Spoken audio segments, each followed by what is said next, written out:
ಎಲ್ಲರಿಗೂ ನಮಸ್ಕಾರ ಸ್ನೇಹಿತರೆ.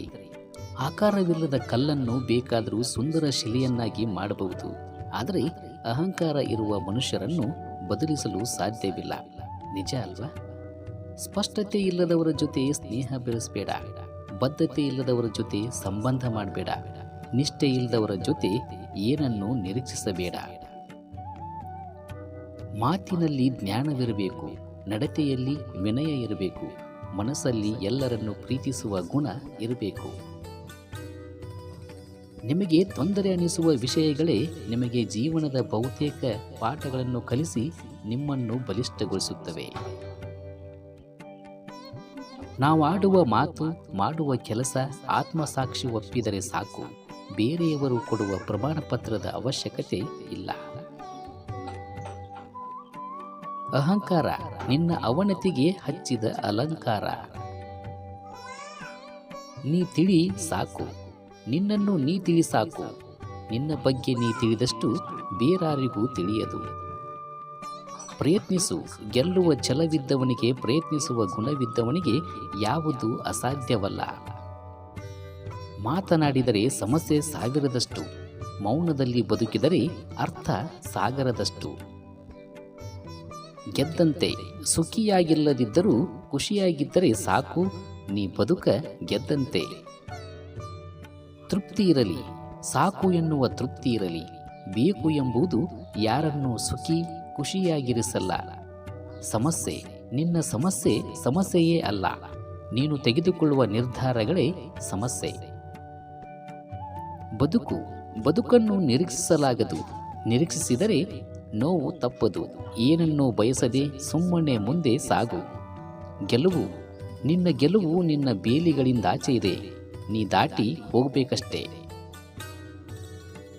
ಅಣ್ಣ ತಮ್ಮರಲ್ಲಿ ಹೊಂದಾಣಿಕೆ ಇದ್ದರೆ ಮನೆಯು ಬಹಳ ಎತ್ತರಕ್ಕೆ ಹೋಗುತ್ತದೆ. ಈ ಮಾತು ನಿಜ ಅಲ್ವಾ?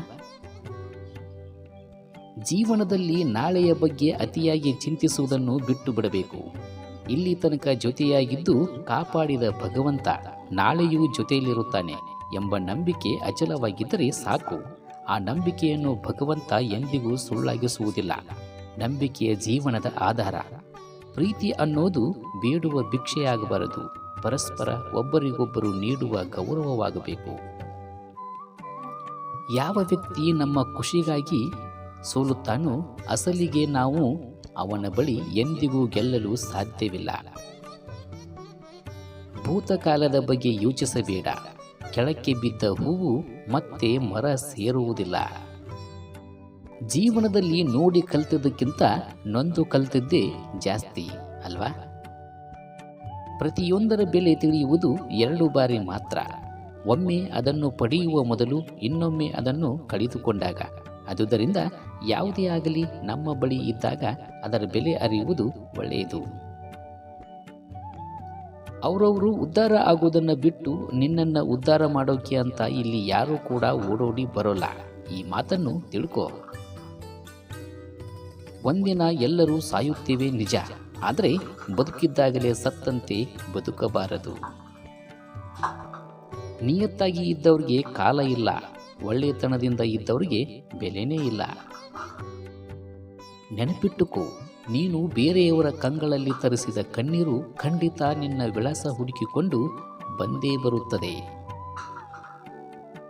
ಗುಣವಂತನಾದ ಗಂಡನ ಜೊತೆ ಗುಡಿಸಲಿನಲ್ಲಿ ಇರಬಹುದು, ಆದರೆ ಅರ್ಥ ಮಾಡಿಕೊಳ್ಳಲಾರದ ಗಂಡನ ಜೊತೆ ಅರಮನೆಯಲ್ಲಿಯೂ ಕೂಡ ಇರಲು ಸಾಧ್ಯವಿಲ್ಲ ಎಂಬ ವಿಷಯಗಳನ್ನು ಹೇಳುತ್ತಾ ಮತ್ತಷ್ಟು ವಿಷಯಗಳೊಂದಿಗೆ ಮುಂದಿನ ವಿಡಿಯೋದಲ್ಲಿ ಭೇಟಿಯಾಗೋಣ. ಕೂಡಲೇ ನಮ್ಮ ಚಾನಲಿಗೆ ಸಬ್ಸ್ಕ್ರೈಬ್ ಮಾಡಿಕೊಳ್ಳಿ ಅಂತ ತಮ್ಮಲ್ಲಿ ವಿನಂತಿ ಮಾಡಿಕೊಳ್ಳುತ್ತಾ ಎಲ್ಲರಿಗೂ ನಮಸ್ಕಾರ. ಶುಭವಾಗಲಿ, ಎಲ್ಲರಿಗೂ ಒಳ್ಳೆಯದಾಗಲಿ.